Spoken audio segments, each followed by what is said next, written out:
kind of wonder, if we were to do a little bit of accounting this morning, if we were to actually take a ledger book out, and we were to write earthly treasure on one side and heavenly treasure on the other, which way would yours tip? Would you be able to say, you know what? I've got a lot more treasure waiting for me where I'm going than I have on this earth right now. Or might it be the other way around? Just wondering.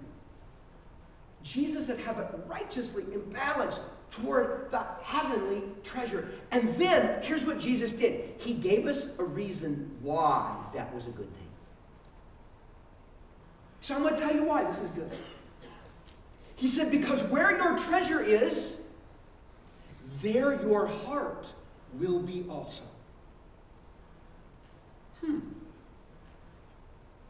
Wherever I have the bigger treasure is literally what he was saying. Because Jesus was not saying that earthly treasure is wrong. He wasn't saying that having a savings account or a retirement account is wrong. He wasn't saying that reasonably upgrading your car, your home was wrong. That's not what he was saying. He was simply saying this. Make sure the heavenly side is bigger. And here's why. Because wherever you've got the bigger treasure, your heart will be there. Wherever you have the bigger treasure, you will have a stronger emotional investment. It will affect your emotional world more. Wherever you have the bigger treasure, that is where you will get your sense of security from. Wherever you have the biggest treasure, that will be what will determine your own sense of well-being, your own optimism, and your own sense of self-worth. Wherever it is. And if your bigger treasure is down here, then that is going to indicate your emotional world, your sense of significance, satisfaction, security. But if it's in the heavenly bank account, then that will determine it. And Jesus made clear that we knew something. He said, let me tell you about this earthly treasure stuff. It gets used up. It gets worn out. It loses its value. And it gets taken away. Did you know that going in? That was the deal behind, moth and rust corrupting and thieves break in and stealing. He was saying, just know whatever earthly treasure you got is going to get used up. It's going to get worn out. It's going to get taken away. Just know that, okay? So is that where you want your emotional world, your sense of security and self-worth all tied up in something that's going to get used up, worn out, and taken away? It's almost like Jesus was saying something like this. He said, let's say that there was a way to measure how optimistic we could be and how secure we could be. And there's a way that we could actually develop a healthy sense of confidence and self-worth. But in order to do that, we've got to build a pile of works. Okay? We got to build a pile of works, and the taller that pile gets, the more optimistic we are, the more joyful we are, the more secure we are, the better sense of significance we have. We just have to build up that pile of works, and basically you can do it one of two ways.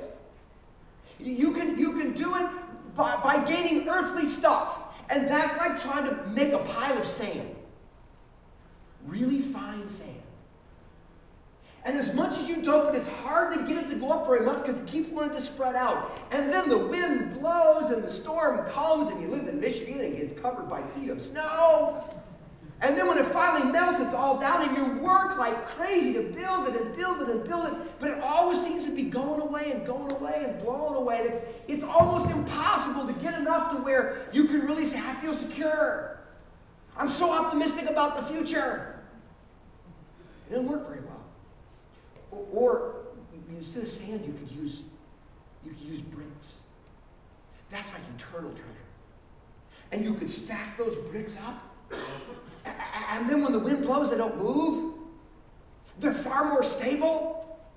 And it doesn't take long to pile up enough of those that you can really, really feel secure. You can feel optimistic. Your sense of well-being will be there. Because Jesus said, wherever your treasure is, your heart will be also. If it's on earthly treasure, it's like a pile of sand. If it's in heavenly treasure, it's like a pile of bricks. It lasts. And it's secure. Jesus saying, look, seriously, if you want to be financial free, make sure you have a righteously unbalanced portfolio. Jesus then went on to say these words. He said, the eye is the lamp of the body. If your eyes are good, your whole body will be full of light. But if your eyes are bad, your whole body will be full of darkness. If then the light within you is darkness, how great is that darkness? Now, I don't even think I need to comment on that, right? It's all self-explanatory. Come on. It's like, gee, thanks for those words, Jesus. I wish I had a clue as to what you were actually trying to say. The eye is the lamp of the body. You know why it's tough for us? He's using expressions from his day that we don't use today. That's why. So everybody in that day got it, but we read it and go, ooh, excuse me? You see, in that day, if somebody had a bad eye, it meant they were greedy. They were stingy. They were miserly. And if somebody was said to have a good eye, it meant they were generous and giving. And so here what Jesus is actually saying is the second route to financial freedom. Be generous.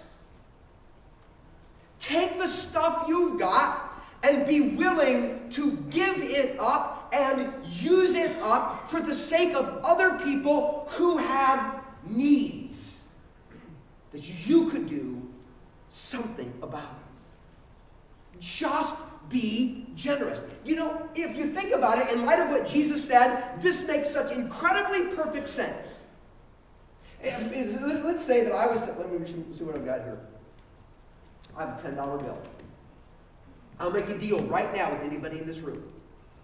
I'm serious about this, okay? Deadly serious, so get ready to move. Are you ready? Okay? I will trade this $10 bill right now for a donut from the cafe. Right now. All I need is somebody who's willing. Yeah, okay. It's a good offer. It's good for another 30 seconds. I will trade this $10 bill for one donut from the cafe. Hi, excellent. You're basically, because I own you, anything that's yours is mine anyway. Now wait, I got a question for you. You didn't seem to hesitate when I made that deal. Why would that be? Why would you be willing to trade this donut for that dollar, that $10? That donut wasn't mine. Because it wasn't yours? Okay, but it may not be yours, but I mean, surely it's got more value than $10, doesn't it? What do you think? So the reason you made that trade so easily is A, the donut's not really yours, and B, that's worth a lot more. That's exactly why we should all be generous. Thank you, Lindsay, I appreciate that. So, because the bottom line is, everything you and I own is just like this donut Lindsay gave me. By the way, that was not choreographed. I didn't even know she was going to be here in first service. Everything you and I own is just like this donut Lindsay gave me. It's not really ours. It's God's entrusted to us. So it's not really ours. We should use it the way God wants. Secondly, the reason we should generate this stuff is because the eternal treasure we gain by using it to give to others is the equivalent between the actual value of this donut and the actual value of that $10 bill. The eternal treasure is worth so much more that we should be as eager to grab a donut and exchange it for a $10 bill. We should be just as eager to be generous with our stuff as to grab this donut and exchange it for a $10 bill. Because it's not ours.